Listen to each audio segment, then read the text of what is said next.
기도가 찬양이 되고 말씀을 듣다가 아멘이 되어지고 기도하다가 정말 깨달은 밤이가 있는 그런 이 밤이 되도록 주께서 역사해 주시기를 원하오니 아버지 역사하여 주시옵소서. 살아계신 하나님 아버지 감사를 드립니다. 오늘 3일 사닥다리 기도회로 저희들을 불러주시니 감사를 드립니다. 이 예배당에 오는 이 거리에 기도하게 하시고 또 주님 앉아서 예배하게 하시고 찬양을 드릴 수 있는 특권 주셔서 감사를 드립니다. 주님 오시는 그날까지 우리의 믿음 이 여정을 잃지 않게 도와주시고 끝까지 경주하는 믿음의 사람들 되게 하여 주시기를 원합니다. 오늘도 모든 시간 속에 주의 은혜가 넘치기를 소망하고 사랑이 많으신 예수님의 이름으로 축복하며 기도합나이다. 아멘. 예배자로 서신 여러분들을 주님의 이름으로 환영하고 축복합니다. 오늘 이 수요 기도회는 서로 축복하시면서 우리 시작하도록 하겠습니다. 우리 박수 치면서 서로 축복하십시다.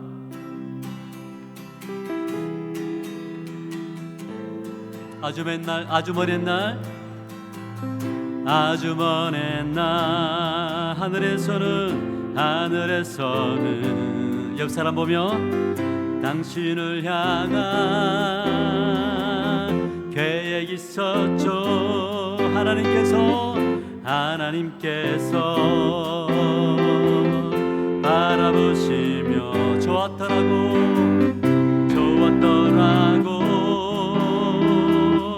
말씀하셨대. 이 세상 그 무엇보다 귀하게 나의 손으로 창조하였노라.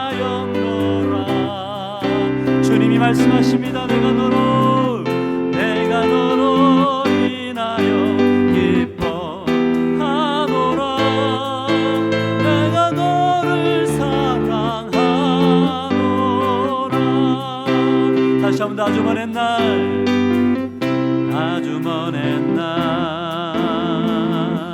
하늘에서는 당신을 향한 계획 있었죠. 하나님께서 바라보시며 좋았더라고 말씀하셨네. 이 세상 그 무엇보다 귀하게 나의 손으로 창조하였노라. 내가 너로 인하여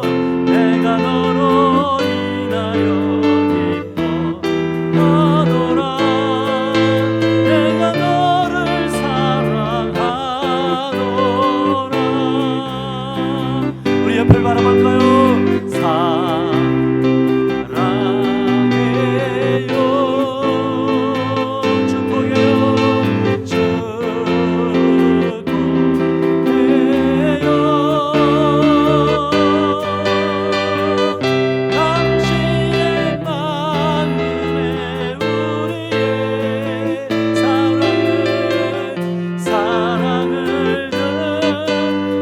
자기 자신을 사랑해요. 축복해요.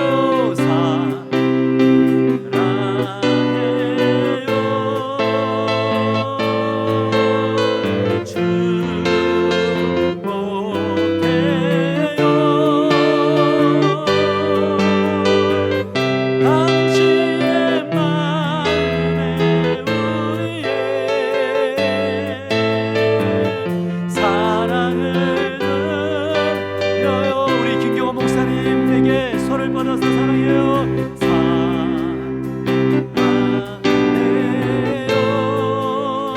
축복합니다.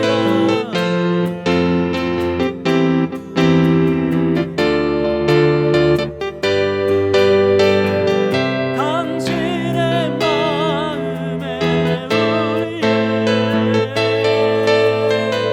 사랑을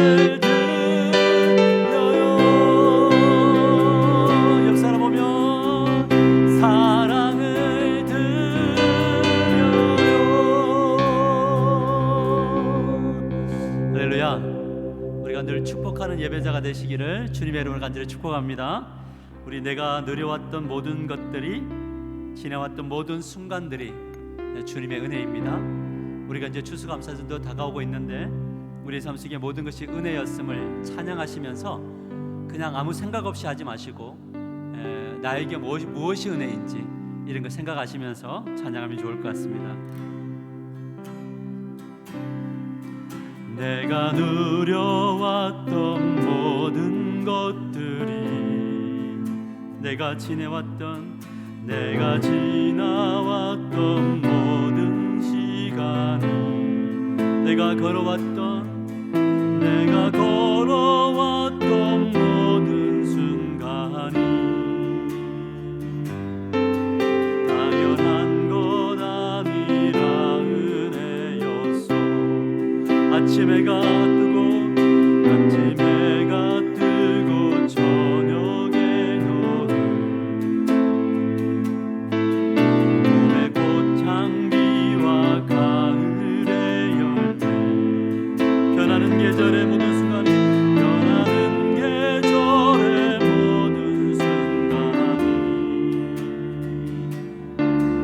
당연한 것 아니라 은혜였소. 모든 것이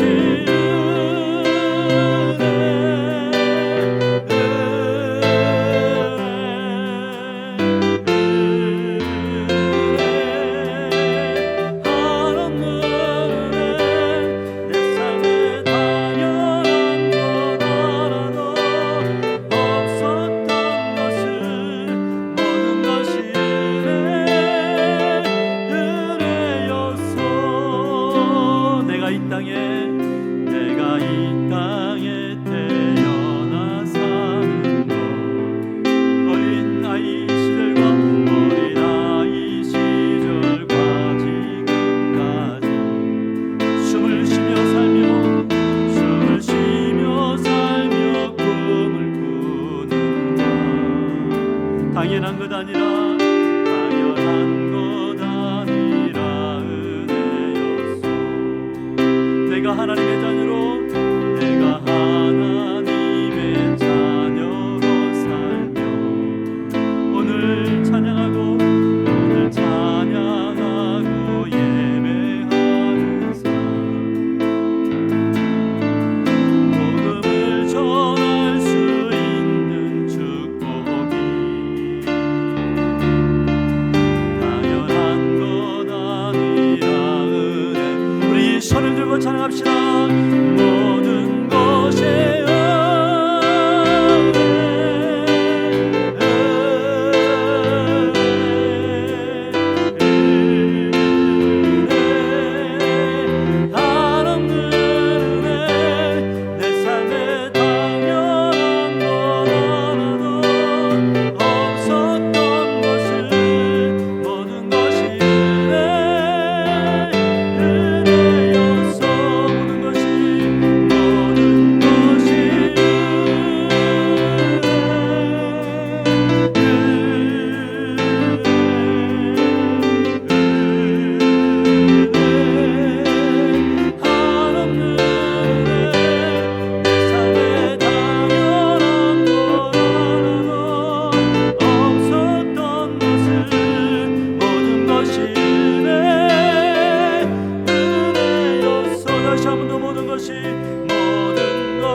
우리의 삶에 은혜를 주시는 하나님 앞에 우리 다시 한 번 더 박수 치면서 하나님께 찬양하며 나가십니다. 온 땅과 만민들아 주의 음성 듣고 모두 기뻐하라. 산들과 나무들도 즐겁게 춤추며 함께 손뼉 쳐라. 사랑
시간에 하나님의 나라가 임하기를 원합니다. 좌우에 나를 성검과 같은 진리의 그 말씀 승리의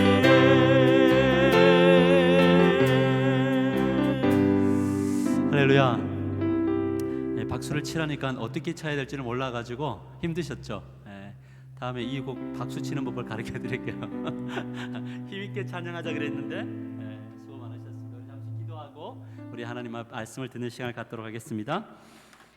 우리의 삶 가운데 함께 하시는 하나님 감사를 드립니다. 모든 것이 은혜임을 고백합니다. 오늘 수요 3일 기도회에 이렇게 성도님들과 함께 예배할 수 있도록 도와주셔서 감사를 드립니다. 한 사람 한 사람이 이 목사에게는 감사의 대상들이고 또 이들 역시 하나님 안에서 감사의 고백들이 있음을 믿습니다. 하나님, 우리가 정말 주님 앞에 서서 늘 하나님 주신 은혜를 계수하는 우리들이 되게 도와주시기를 원하고 불평하는 것들을 계수하지 않도록 주님께서 역사하여 주시기를 원합니다. 우리의 눈과 우리의 생각과 우리의 감정과 우리의 의지가 새롭게 변화를 받아서 하나님 정말 입술의 열매들이 늘 감사의 열매들로 가득 찰 수 있도록 도와주실 줄 믿습니다. 오늘 또 찬양케 하시니 감사를 드립니다. 또 이렇게 기도하게 하시니 감사를 드립니다.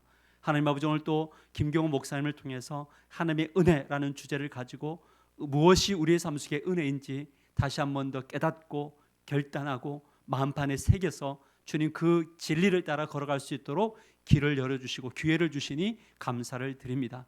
오늘 이 밤에 기도하다가 성령의 충만함이 임하게 될 것을 믿고 감사를 드립니다. 돌아가는 그 걸음에 희망이 생기고 은혜가 넘치고 능력이 넘치는 이 밤이 되게 하여 주실 것을 믿고 감사를 드립니다. 오늘 이 예배자로 선 사랑하는 아들, 딸들의 가정이 이들을 통하여서 하나님의 나라가 되게 하여 주실 것을 믿고 감사를 드립니다. 이들을 통해서 교회가 영적으로 충만하고 성령으로 충만케 하여 주실 것을 믿고 감사를 드립니다. 하나님 아버지, 이 암울한 시대에 눌리지 않도록 도와주시기를 원하고 영적으로 깨어 있어서 하나님의 영광을 돌리는 우리의 인생이 되도록 도와주시기를 원합니다. 오늘 밤에 기도하다가 치유도 일어나게 하여 주시고 응답도 받는 시간이 되도록 도와주시기를 원하고 말씀의 은혜가 되어지면 아멘 하고 크게 소리 외치는 우리 하나 가족들 될 수 있도록 역사하여 주시옵소서. 오늘 또 복을 주실 하나님을 찬양하며 사랑이 많으신 예수님의 이름으로 축복하며 기도하옵나이다. 아멘.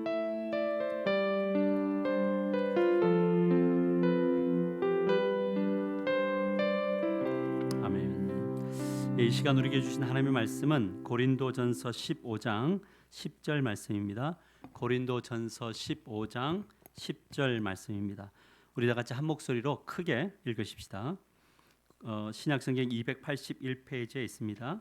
고린도전서 15장 10절 말씀입니다. 우리 다 같이 한 목소리로 읽읍시다. 시작. 그러나 내가 나 된 것은 하나님의 은혜로 된 것이니 내게 주신 그 은혜가 헛되지 아니하여 내가 모든 사도보다 더 많이 수고하였으나 내가 한 것이 아니요 오직 나와 함께 하신 하나님의 은혜로다. 아멘. 우리 광고 한두 개만 드리고 말씀을 듣겠습니다. 이번 주일은 성찬식이 있는 주간입니다. 우리 성찬 위원들 꼭 기억하시고 기도로 준비하시고 여러분들도 한 해 동안 하나님 주신 은혜가 무엇인지 늘 감사하는 시간이 되게 해달라고 기도하는 마음으로 성찬을 준비해 주시기를 바랍니다. 또 금요일하고 토요일 1박 2일 동안 우리 리더들 우리 재직기 수련회가 있는데 그 가운데 하나님의 크신 은혜가 넘치도록 힘을 얻어서 우리 힘있게 우리 교회를 섬길 수 있게 해달라고 기도하시고 또 이번에 추수감사를 통해서 우리 구제와 또 많은 은혜들이 우리 교회를 흘러갈 수 있게 해달라고 기도하시는 저와 여러분이 되었으면 좋겠습니다. 이 시간에는 우리 김경호 목사님 오셔서 하나님의 은혜라는 주제를 가지고 말씀을 전해주시겠습니다. 우리 뭐 그런 거 잘 안 하지만 우리 그래도 한 달에 2번씩 오시니까 우리 박수로 환영하겠습니다. 네, 우리 환영하십시다. 박수 치려면 힘있게 치세요.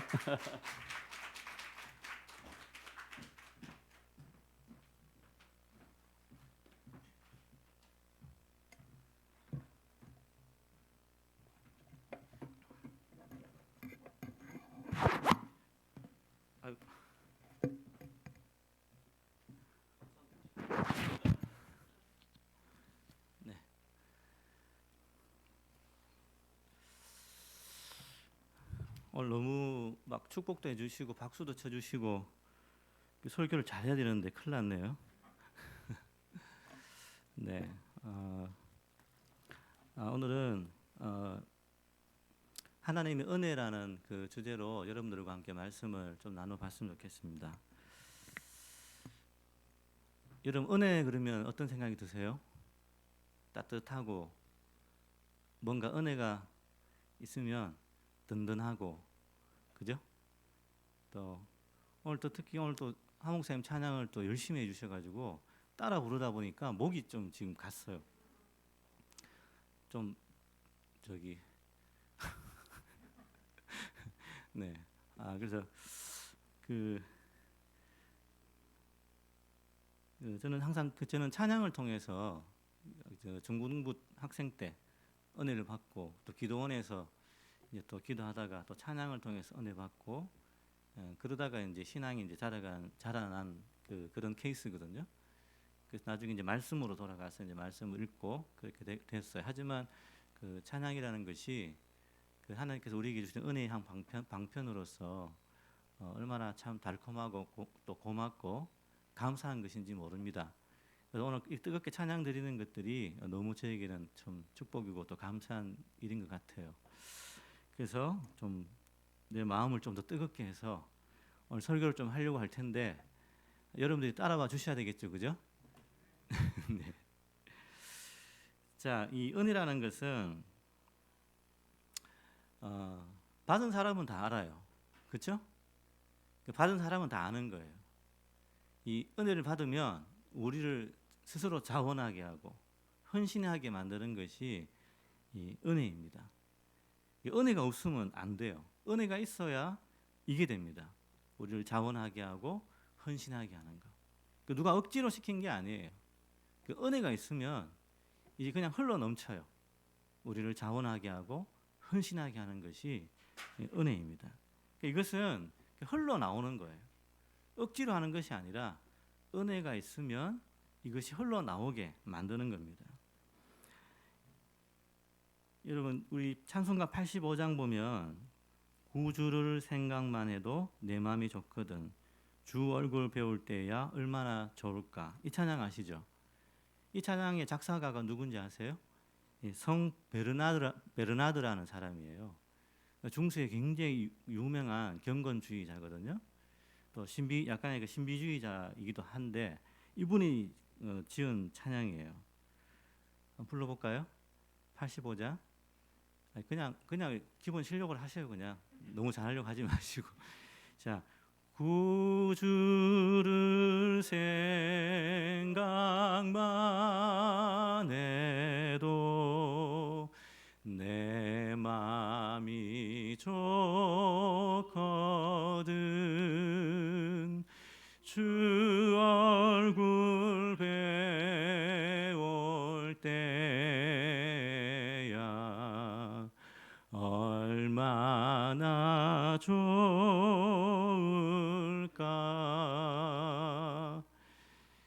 주님을 생각만 해도 뭐라고요? 내 마음이 좋거든. 근데 주님 얼굴 배울 때면 얼마나 더 좋겠습니까? 그죠? 자, 이런 마음이 바로 뭐예요? 은혜 받은 사람에게 흘러나오는 고백이고 찬양인 겁니다. 그러니까 이것은 억지로 되는 게 아니라 그 은혜를 통해서 그냥 흘러나오는 거예요. 이런 게 이제 중요한 거죠. 여러분 향유를 부은 여인처럼 예수님 발에 향유 옥합을 부어서 머리로 이렇게 씻기고 많은 사람들이 그렇게 막 그 이상한 오해를 하고 막 비난하고 이런 가운데서도 따가운 눈총 가운데서도 그 발에 향유를 부어드리는 이 여인의 사랑, 예수님을 향한 그 여인의 사랑은 억지가 아니잖아요. 그런 거는 이것은 뭐 자의반 타의반 이런 말 쓰죠. 반쯤은 하고 싶은데 반쯤은 또 안 하고 싶은 뭐 이런 마음이 있잖아요. 자의반 타의반 이런 걸로 되는 게 아니에요. 이런 것들은 그냥 흘러나오는 거예요. 무엇을 통해서? 은혜를 통해서 흘러나오게 하는 거예요. 여러분 아브라함은 애굽에서 이제 막 망신을 당해가 내려와가지고 있다가 다시 옛날에 베델과 아이 사이에 그 옛날에 단을 쌓아서 여호와의 이름을 부르던 그곳으로 다시 돌아가서 하나님 내가 잘못된 삶을 살았습니다. 회개합니다 하면서 그곳에서 예배를 드렸단 말이에요. 이 모든 것들이 뭐예요? 억지로 그냥 찾아가는 게 아니에요. 부끄러워 숨는 것이 아니라 억지로 막 찾아가고 이런 것이 아니라 그 안에서 다시 한번 하나님의 사랑을 깨닫고 어떻게 해요? 하나님께 예배와 감사를 드린 거예요. 그게 뭐예요? 그냥 은혜로서 그냥 흘러가는 거예요. 우리 예배도 바로 그렇게 그 은혜로서 흘러가는 거예요. 그렇게 하게 하는 것이 바로 뭡니까? 그게 은혜라는 겁니다. 은혜. 여러분, 이 은혜는 우리에게 원래 없었던 거죠. 하나님의 은혜는 우리에게 원래 없었던 건데 바로 예수 그리스도를 통해서 우리에게 길과 진리와 생명이 되신 예수 그리스도를 통해서 우리에게 오게 된 거예요. 그래서 그 은혜를 우리가 이제 알게 된 거죠. 여러분, 은혜 받으면 달라집니다. 맞습니까? 은혜 받으면 달라져요. 옛날에 교회에서 부흥회 막 이렇게 하면 막 그 전에 막 그렇게 싸우고 막 그냥 다투고 했던 사람들이 부흥회 때 막 펑펑 울고 나면 어떻게 돼요? 예? 다 천사가 돼가지고 너무 막 그냥 막 행복해가지고 막 춤도 추고 옛날에 부흥회 때 춤 많이 췄죠? 기억나시죠? 춤추고 막 이러면서 뭐 다음 날에 또 싸울지언정 어쨌든 은혜가 임하면 얼굴이 환하게 달라집니다. 이 은혜 받은 마음 달라져요. 그 마음은 다른 마음입니다. 은혜 받으면 얼굴도 달라져요. 은혜 받으면 음성도 달라져요. 음성도. 은혜 받으면 우리의 몸도 달라져요. 순종을 잘하는 몸이 돼요. 자, 은혜가 이렇게 우리를 살게 하고 은혜가 우리를 다 이렇게 헌신하게 만든다는 것입니다. 이것은 우리의 마음에서 또 우리의 몸으로 삶으로 계속해서 흘러가게 하는 것이 그게 은혜라는 겁니다. 저는 이 은혜를 가장 잘 체험하고 알았던 한 사람, 사도 바울에 대해서 사도 바울을 통해서 이 은혜를 한번 좀 소개하고 또 나눴으면 좋겠습니다. 여러분, 이 하나님의 은혜가 사도 바울을 통해서 어떻게 자원하게 하고 헌신하는 사람으로 바꿔 놓았는지 이제 그것을 은혜라는 관점에서 한번 보자는 것입니다. 두 가지예요. 하나는 은혜가 바울을 바울 되게 했어요. 이걸 이제 좀 유식한 말로 being이라고, 됨이라고, 됨. 두 번째는 은혜가 바울을 더욱 수고하게 했어요. 이걸 이제 doing이라고 합시다. doing, 행함이죠. 바울에게 이제 수고가 되는 거고, 이 됨의 문제와 행함의 이 문제가 바울에게 있어서 은혜로 다 나타나는 것을 볼 수가 있습니다. 여러분, 오늘 본문 읽은 말씀에 제일 먼저 앞에 뭐라고 되어 있죠? 그러나 내가 나 된 것은 이렇게 되어 있죠. 내가 나 된 것은, 전에 성경에는 나의 나 된 것은 이렇게 나왔는데 내가 나 된 것은, 이 됨이죠. 됨. 이게 무엇 때문이라고요? 은혜 때문에, 하나님의 은혜로 된 것이니, 하나님의 은혜로 된 것이니. 킹 제임스 버전에서는 이걸 조금 의역해서 그러나 하나님의 은혜로 지금의 내가 되었고, 은혜로 내가 되었다고 이야기하는데 그 하나님의 은혜로 지금의 내가 되었고, 그러니까 지금의 나를 이렇게 만드는 게 뭐라고요? 은혜라는 거예요. 은혜. 그래서 이것은 이 은혜를 통해서 바울의 그 사람됨이 되고 바울의 사도됨이 된 거예요. 이게 다 은혜로 인한 것입니다. 여러분에게도 그런 경험이 있으시죠? 여러분이 지금 여기까지 오게 하신 것은 무엇 때문이에요? 하나님의 은혜 때문이에요. 하나님의 은혜. 자, 바울은 자신의 그 사람됨 또 사도됨을 하나님의 은혜로 된 것입니다라고 고백하고 있는 것입니다. 근데 그에게 있어서 이 하나님의 은혜라는 것은 어떤 기독교적인 상투어가 아니에요. 지금부터 좀 잘 들어보세요. 우리는 사실 은혜라는 말을 굉장히 많이 써요. 믿음, 복음, 뭐 은혜 많이 쓰잖아요. 그죠? 그 은혜를 굉장히 많이 쓰는 것 같아요. 근데 그걸 많이 쓰다 보니까 좀 어떤 느낌이 나요? 너무 쉽게 말하는 그 어떤 경우들이 또 있는 것 같아요. 그 마음에 이렇게 은혜가 차 있지 않는데 그 은혜라는 말로 이렇게 잘 표현하는 그런 경우도 있는 것 같아요. 그렇게 상투어가 돼서는 안 된다는 이야기예요. 그러니까 이제 보통 이게 보면은 이 기독교 용어가 원래 기독교 용어인데 이게 이제 세상으로 나와가지고 세상에 이제 기독교 용어 가운데 이제 안 믿는 사람들이 멋있는 말이라고 해서 가지고 쓰는 말들이 있어요. 그래서 우리가 썼던 본래 용도와는 틀리게 이 세상에서 쓰다 보니까 이상한 용도로 바뀌어가지고 이제 다시 이제 그게 이제 교회로 다시 들어와가지고 우리가 그게 영향을 받는 경우도 있어요. 그게 뭐냐면은 자, 여러분 희생양이라는 게 있죠. 희생양. 그게 뭐죠? 예수님께서 희생양이세요. 성경이 우리를 대신해 죽으셨기 때문에 그분이 희생양이신 거예요. 근데 이제 이게 지금 이 용어가 이제 멋있으니까 세상으로 들어가가지고 뭐로 써야죠 이게? 정치하는 사람들이 뭐 자기가 억울해지면 그 뭐라고 자기를 뭐라고요? 희생양으로 쓴다. 이렇게 나는 희생양이다 이렇게 말을 해요 말을. 그 어떻게 된 거예요? 희생양이 예수님이 아니고 희생양이 억울한 정치인이 되는 거죠, 그죠?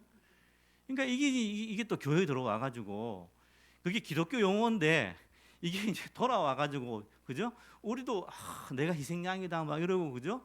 난 억울해 이 희생양이다 이런 표현들을 쓴단 말이에요. 이게 돼요 안 돼요 이렇게 하면? 역으로 우리가 우리의 의미를 다시 찾아야 되는데 세상의 의미로 들어와서 그걸 사용한단 말이에요. 또 하나는 이 카리스마가 있어. 카리스마. 카리스는 은혜예요. 은혜. 근데 카리스마 그러면 이게 복수형이거든요. 그 은혜들인데 카리스마로 쓸 때는 성경이 은사로 써요. 은사. 왜냐 은사는 여러 가지잖아요. 그러니까 복수 형태로 카리스마 하면 은사들이에요. 자, 근데 이 용어가 어떻게 되냐면은 여러분들 보통 우리가 카리스마 리더십 이런 말 들어봤어요? 카리스마 그러면 어떤 생각이 들어요? 굉장히 그 강력한 어떤 리더십을 이야기하는 것으로 카리스마를 써요. 근데 성경에서는 카리스마가 은사잖아요, 그죠? 성경에서는 이 은사가 뭘 위한 거예요? 섬김을 위한 거죠. 이 은사들을 통해서 누구를 섬겨요? 교회 공동체를 섬기는 거예요. 그러니까 이 카리스마는 원래 성경의 의미는 섬김이에요, 섬김. 섬기려고 하는 은사예요. 근데 이 용어가 어디로 나갔어요? 이 사회학자인 베버라는 사람이 이 카리스마라는 용어를 은사는 하늘로부터 온 거잖아요, 그죠? 그러니까 하늘로부터 온 굉장히 능력 있는 무엇이다라고 생각한 거예요. 사회학적 용어로 가져가 버렸어요. 그래서 이제 사회에서 유명한 리더십이 아주 탁월한 사람을 향해서 카리스마 리더십 이렇게 막 쓰는 거예요. 자, 그래서 이제 우리가 그걸 다시 이제 사회적으로 들어갔다가 다시 일로 와가지고 우리는 카리스마를 뭐로 쓰는 거예요? 세상 용어로 또 쓰는 거예요. 섬김이라는 의미로 쓰지 않고. 되겠어요? 안 되겠어요? 이거. 우리 걸 자꾸 뺏겨요. 이렇게. 뺏기면 안 돼요. 본래 용도로 돌아와서 우리가 써야 된다는 이야기입니다. 근데 지금 안타까운 건 제가 은혜도 그렇게 써지고 있지 않을까? 은혜도 이게 뺏기고 있지 않을까? 그게 염려가 되는 거예요. 아마 제 생각엔 이렇게 쓰는 것 같아요. 이제 요즘 이제 은혜라는 말을 옛날엔 은혜 이러면 정말 저는 길 가다가도 정말 하나님의 은혜 하면 눈물이 찍 났어요. 이렇게 정말 그 은혜라는 말만 생각하면 나를 구원하신 예수 그리스도의 그 보혈의 능력 막 너무 감동 이런 거죠, 그죠? 지금은 은혜가 너무 이제 평범해져 버린 것 같아요. 자, 그래서 지금 우리가 은혜를 어떻게 쓰느냐? 이건 제 말이에요, 제 말. 제가 이제 이런 말처럼 쓰인다고 생각하는 거예요. 그러니까 이게 잘못됐으면 제가 잘못된 겁니다. 기독교적 대화 가운데 앞이나 뒤에 붙이는 말. 기독교적인 대화 가운데 앞에나 뒤에 붙이는 말. 그러니까 이제 이게 은혜라는 말로서 우리가 표현을 많이 하니까 그냥 이렇게 말하다가 그냥 은혜입니다, 은혜입니다, 은혜네요라고 이렇게 막 이렇게 붙이는 말. 그 실제상에서 하나님이 정말 우리에게 주신 보혈의 그 능력이 담긴 그 은혜. 과연 그걸 이야기하는 걸까요? 아니면 말로서 그냥 이렇게 예쁘게 표현하는 것일까요? 이런 본래의 의미로 우리가 돌아갈 수 있기를 바랍니다. 그 성경에는 용법대로 교회 속에서 우리가 쓰는 그대로 그걸 지켜서 그걸 써야 한다는 이야기입니다. 바울에게는 이 하나님의 은혜가 그냥 기독교적인 교양 언어로 그냥 쓰는 말이 아니에요. 그 말하기 전에는 마음을 가다듬는 말이에요. 그 말을 내뱉기 전에는 예수님이 나를 위해서 어떤 일을 하셨느냐를 뜨겁게 가슴에 새기면서 하는 말이에요. 그게 은혜란 말입니다. 바울을 바울되게 했던 그 원리와 능력이 그게 바로 은혜였다는 겁니다. 그런 은혜를 그냥 쉽게 말할 수 있겠어요, 바울이? 그렇지 않죠, 그죠? 그래서 오늘 10절 말씀에서 보면은 이 자신의 내가 나 된 것은 이라는 것에서 그걸 나타내는 그 굉장히 중요한 단어가 은혜라고 3번이나 이야기하고 있어요. 오늘 본문 다시 한번 읽어볼까요? 본문 읽어봅니다. 시작. 그러나 내가 나 된 것은 하나님의 은혜로 된 것이니 내게 주신 그의 은혜가 헛되지 아니하여 내가 모든 사도보다 더 많이 수고하였으나 내가 한 것이 아니요 오직 나와 함께 하신 하나님의 은혜인지라. 지금 바울 자신에 대해서 이야기하기 위해서 은혜를 몇 번 썼어요? 3번이나 썼어요. 은혜 아니면 나는 아무것도 아니라는 이야기예요. 은혜가 있어서 내가 나 된 것이지 은혜 아니면 난 아무것도 아니었다는 이야기예요. 그걸 표현하는 것이 뭐예요? 그게 은혜라는 이야기예요. 이걸 바울이 상투어처럼 쓰겠어요, 이 은혜를? 너무나 뜨겁게 마음 가운데 나를 살린 그 원리, 능력, 그 은혜라고 쓰는 겁니다. 뿐만 아니라 바울은 본인이 무슨 일을 하든지 무엇이든지 다 은혜로 되었다고 이야기해요. 다 은혜로 되었다고. 뭐가 됐다면 그건 다 은혜로 다 된 것이다. 이렇게 다 표현해요. 예를 들어서 자신의 어떤 부르심, 사도로 자신을 부르셨다는 것도 은혜로 된 것이라고. 자신이 회심한 것도 하나님의 은혜로 된 것이라고. 자신이 사도직을 받은 것도 하나님의 은혜로 된 것이고, 은사도, 사역도, 계시를 받은 것도 그 모든 것이 다 뭐라고요? 은혜로 된 것이라고 이야기해요. 이런 바울이 말하는 은혜는 그냥 습관처럼, 버릇처럼 상투적인 표현이 아니라 그 모든 신앙과 인격과 삶의 구체적이고 실제적으로 역사하시는 그 하나님의 능력으로 은혜를 이해했다는 것입니다. 그 은혜와 능력이 바로 저와 여러분들에게도 있는 줄로 믿습니다. 여러분, 지금의 내가 나 된 것은 여러분에게도 하나님의 은혜로 된 것인 줄로 믿으십니까? 내가 오늘 여기 앉아 있는 것도 여러분 은혜입니다. 아멘. 예, 전 용인에서 왔잖아요. 여러분 가까이서 오셨죠, 그죠? 그래서 운전하다 보면 이렇게 못 갈 수도 있을 것이다. 이런 생각을 한번 해봐요. 그래서 무사히 잘 도착하면 아, 하나님 감사합니다. 이런 생각들이 들어요. 여러분 결혼하고 직장을 얻고 자녀를 낳고 양육하고 사업을 하고 또 문제가 있든 또 문제가 없든 고난이 있든 또 고난이 없든 여러분 그 모든 것들 이면에 뭐가 있다고요? 은혜가 있다는 이야기입니다. 은혜가. 자, 그래서 우리는 그냥 한마디로 하나님의 은혜로 만들어져 가는 사람이 되어야 하는 것입니다.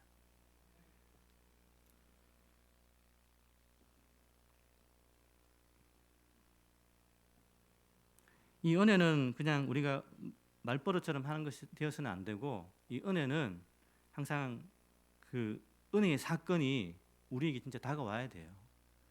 말에 대한 표현이 아니라 그 은혜가 하나의 사건으로 우리에게 이렇게 다가와야 돼요. 그래서 그 속에서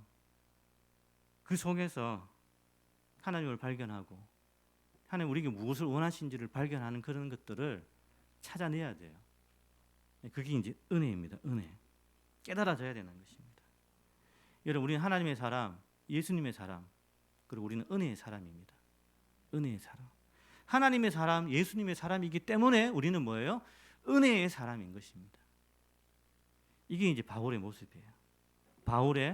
바울됨은 무엇 때문이라고요? 하나님의 은혜 때문이다. 두 번째 이 doing, 행함. 바울이 더 많이 수고하고 또 수고했던 그 어떤 사도들보다 심지어 이제 바울은 그 어떤 사도보다 더 많이 내가 수고했다라고 이야기하거든요. 그러니까 그 많은 수고가 무엇 때문에 가능한 거죠? 그게 은혜 때문이에요. 그 많은 은혜를 더 많이 받아서 이렇게 더 많이 수고했다는 이야기예요. 이게 자랑하는 말입니까? 아니죠. 그 뭐 때문에 그렇게 됐다고요? 더 많은 은혜 때문에 이렇게 더 많은 수고를 할 수밖에 없었다는 이야기예요. 여러분, 바울의 수고는 이 수고를 한번 읽어보면 진짜 바울은 정말 대단했다는 걸 볼 수 있어요. 여러분, 고린도후서 11장 23절 하반절에서 29절까지를 보면 좀 길지만 여러분들 한번 우리가 차근차근 한번 읽어볼게요. 바울이 지금 어떤 수고를 했는지. 자, 시작. 내가 수고를 넘치도록 하고 옥에 갇히기도 더 많이 하고 매도 수없이 맞고 여러 번 죽을 뻔하였으니 유대인들에게 40에 하나 감한 매를 5번 맞으며 3번 태장으로 맞고 1번 돌로 맞고 3번 파선하는데 일주야를 기품에서 지냈으며 여러 번 여행의 강의 위험과 강도의 위험과 동족의 위험과 이방의 위험과 신의 위험과 광야의 위험과 바다의 위험과 거짓 형제 중의 위험을 당하고 또 수고하며 애쓰고 여러 번 자지 못하고 줄이며 목마르고 여러 번 굶고 춥고 헐벗었노라. 이 외에 이런 고사하고 오히려 날마다 내 속에 눌리는 일이 있으니 곧 모든 교회를 위하여 염려하는 것이라. 누가 약하면 내가 약하지 아니하며 누가 실족하게 되면 내가 애타지 아니하더냐. 아멘. 요 매도 맞고 굶고 헐벗고 목마르고 각종 위험이라는 위험은 다 당하고 이런 것들이잖아요. 근데 사도 바울이 약해졌습니까? 이것 때문에? 사도 바울이 무서워, 나 도대체 이 사도라는 거 나 안 할래. 그냥 던져버리고 갈래. 그랬어요? 아니죠. 한 이야기 하나 해드릴게요. 사도행전 14장 19절 21절에 그 사이에 보면 19절 21절 그 사이에 보면은 짧은 이야기 하나 있어요. 루스드라라는 지역에 바울이 가서 전도하다가 이제 전도가 잘 되고 막 여러 가지 좋은 일이 있었어요. 자, 그런데 그 유대인들이 유대인들이 지역에 있는 많은 그 유대인들을 모아가지고 이 루스드라 지역으로 와가지고 바울을 해코지하려고 찾아온 거예요. 무리를 일으켜가. 그래서 이제 그쪽에 있는 루스드라 지역의 사람들에게 이제 충동질을 해가지고 이 바울을 이렇게 못 살게 구는 거죠. 자, 그래서 거기에 사람들이 이제 충동시켜가지고 그들이 돌로 바울을 쳐서 던져 죽인 거예요. 그러니까 돌로 쳐서 쓰러뜨린 거예요. 얼마나 많은 사람들이 돌을 던졌겠어요. 그 사람들이 바울이 죽은 줄 알고 떠난 거예요. 그만큼 이제 돌로 이제 거의 죽다시피 한 거죠. 자, 그런데 그래서 그 시체라고 생각하고 그 루스드라 성 밖으로 던져버렸어요. 왜냐하면 성 안에는 그 시체가 있으면 안 되거든요. 그 시체를 밖으로 던져버렸어요. 가버렸어요. 근데 그 뒤에 뭐라고 나오는지 아세요? 그 사람들이 제자들이 그 복음을 이제 전해받은 제자들이 너무나 걱정이 되니까 와서 이제 둥그렇게 서 있는 거예요. 보고 바울이 쓰러져 있고 정말 죽은 줄 알았는데 거기 보면 너무나 짧은 구절인데 좀 너무 정말 눈물 날 것 같아요. 정말 다 죽어 있는 사람이 벌떡 일어나가지고 벌떡 일어났어요. 벌떡이라는 말은 없어요. 일어났어요. 일어나가지고 다시 루스드라 성으로 다시 들어가요. 감동이 없으세요? 그렇게 죽을 뻔하게 맞아가지고 성 밖으로 쫓아져가 시체로 이렇게 시체처럼 누워 있는 사람을 제자들이 이렇게 보고 있는데 그냥 그대로 일어나가지고 그 성으로 다시 들어갔어요. 왜요? 복음 다시 전하려고 들어갔어요. 그 다음 날 그 성에 나와서 더베라는 다른 지역으로 갔단 말이에요. 이게 사람입니까? 이분이? 네? 한번 좀 그래도 그렇게 다쳤으면 최소한 요양이라도 해야죠. 요양이라도. 예?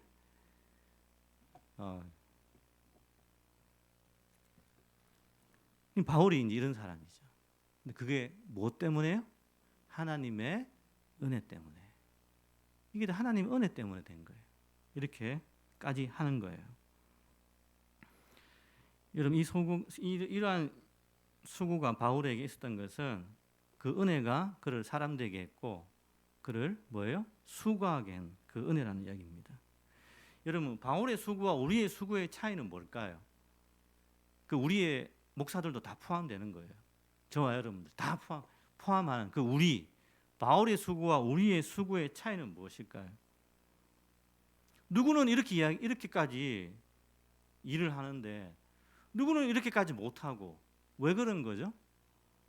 왜 그런 거예요? 지금 다 똑같이 지금 여기는 거예요. 지금 여러분 불편하게 생각하지 마세요.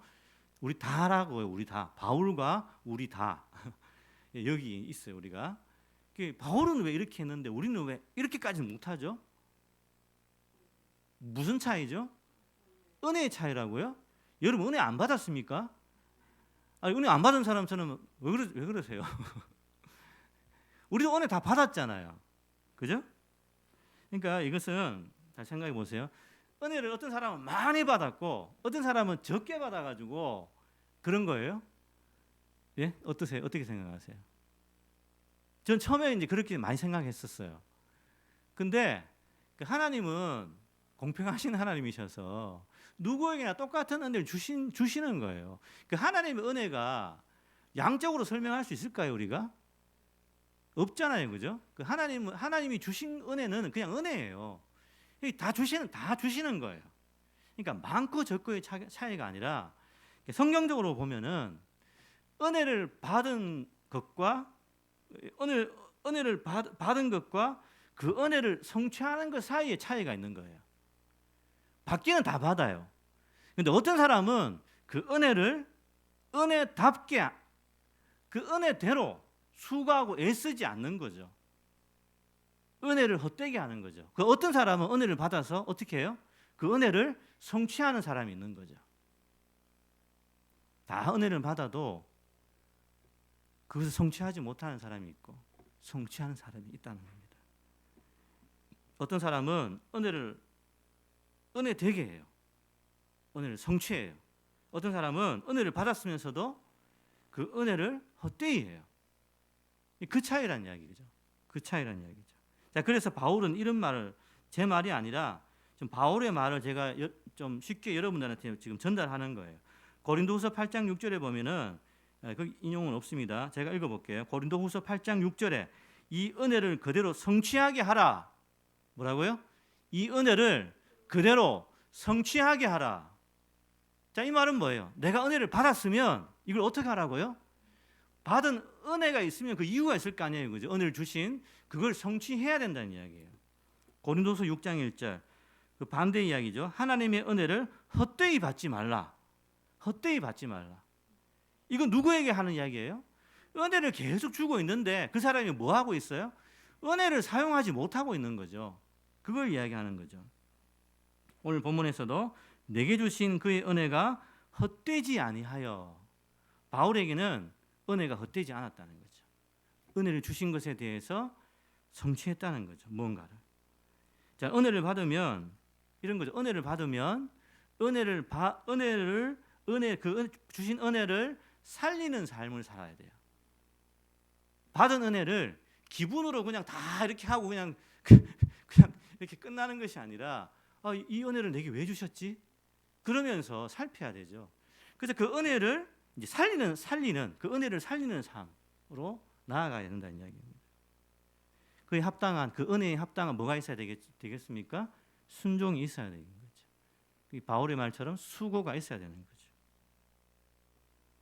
여러분 이 불씨가 있잖아요. 작은 불씨. 불씨가 딱 있으면 이 불씨는 어떻게 살리는 거예요? 불씨를 어떻게 살려요?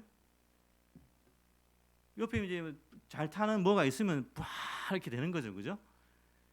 불씨를 딱 주셨는데 이제 불내라는 이야기 아닙니다. 은혜의 불씨예요. 불씨를 딱 주셨는데 이 불이 번져가도록 해야 되는데 불을 이렇게 그냥 꺼트리는 사람이 있다는 이야기죠. 그런 이야기를 이제 하는 겁니다.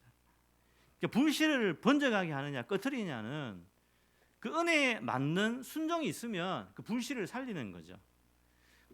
그 은혜에 맞지 않는 그 불씨를 꺼트리는 게 있으면 뭐예요? 은혜를 죽이는 거죠. 여러분, 은혜는 흘러가게 해야 됩니다. 흘러가게. 그걸 막으면 안 돼요.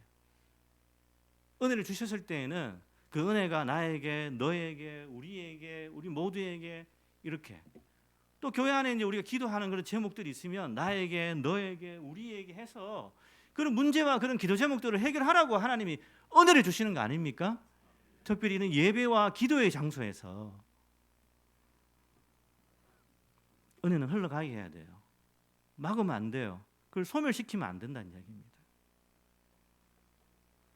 처음 부흥회 때 제가 은혜 받을 때에도 막 은혜 받고 너무 어쩔 줄을 몰라. 그냥 막 어쩔 줄을 진짜 몰랐어요. 그래. 그러다가 힘 다 빠져가지고 뭘 해야 될지를 몰랐어요. 그 받은 은혜 기분이 좋아가지고 그냥 막 날뛰다가 그러고 끝난 거예요. 나중에 이제 말씀으로 채워지면서 아, 이 은혜를 하나님 이렇게 순종하라고 하시는구나라고 깨닫게 된 거죠. 은혜를 살리시기를 바랍니다. 그건 뭐예요? 은혜에 뭐가 붙어야 돼요? 순종이 붙어야 된다는 이야기입니다. 여러분, 만일에 하나님이 여러분에게 은혜를 주셔서 여러분의 은혜를 주셨어요? 그럼 받은 그 사람에게 어떤 마음이 드느냐? 여러 가지가 있겠지만 그 중에 특별히 기도하고 싶은 마음이 드네. 내가 오늘 은혜를 받았는데 기도하고 싶은 마음이 드네라는 생각이 들면 어떻게 해야 돼요? 기도해야 되겠죠. 그 은혜가 우리가 왔을 때 뭔가 작용하는 것들이 있을 거 아니에요, 그죠? 사람마다 다 다를 거고 형평마다 다 다를 거고 신앙의 정도마다 다를 건데 그게 왔을 때 내 마음의 감동이 이렇게 움직이면 그럼 그거에 따라서 이제 순종하면 되는 거죠, 그죠? 자, 그러면 기도의 마음 주셨습니까? 내가 기도해야 되겠다. 기도하게 되면 그 어떻게 되는 거예요?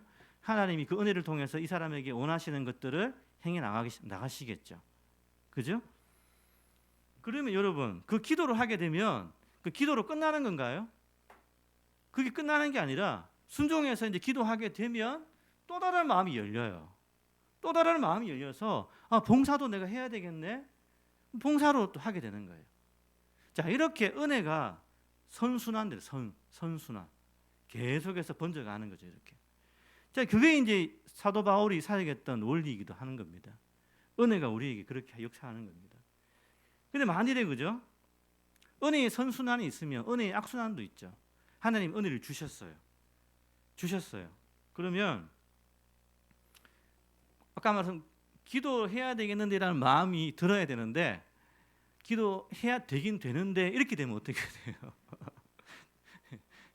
나의 경험처럼 얘기하는 것 같은데 우리 모두의 경험 이게 일 수 있겠죠? 네. 기도해야 되는데 이런 마음이 들어야 되는데 기도해야 되긴 되는데 이렇게 되면 어떻게 돼요? 예?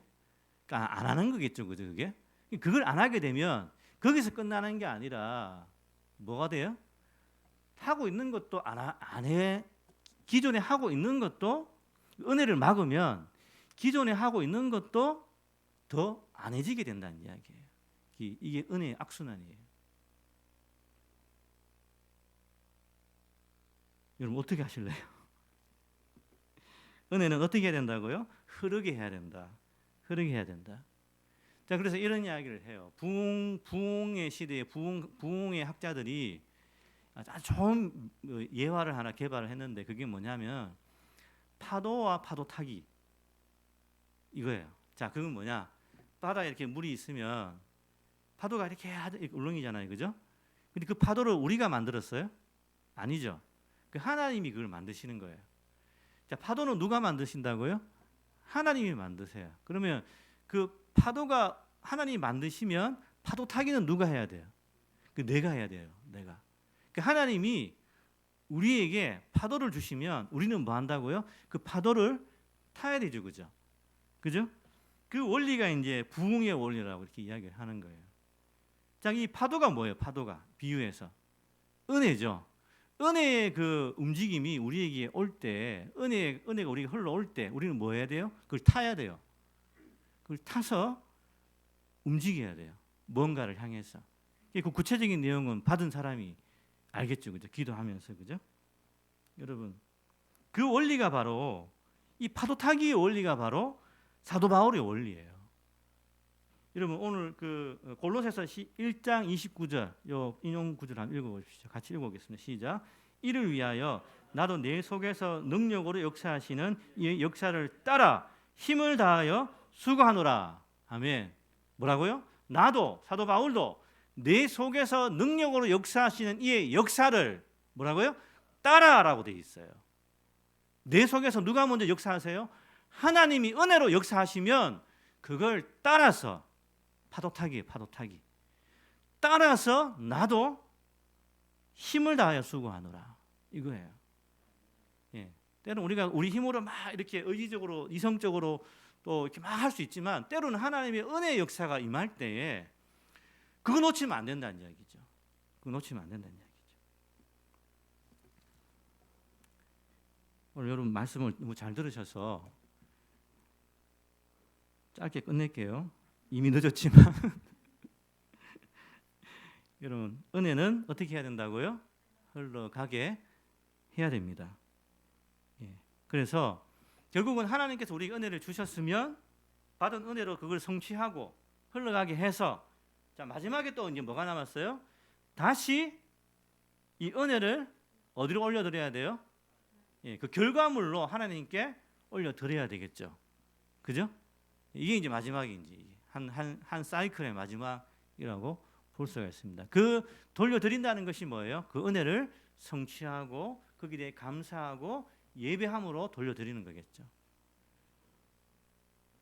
자, 그래서 은혜를 헛되이 하지 말고 흘러가게 해서 우리 하나님께 우리에게 역사하셨던 그 은혜를 감사와 예배로 올려드려서 하나님이 영광 받으시도록 해야 할 줄로 믿습니다.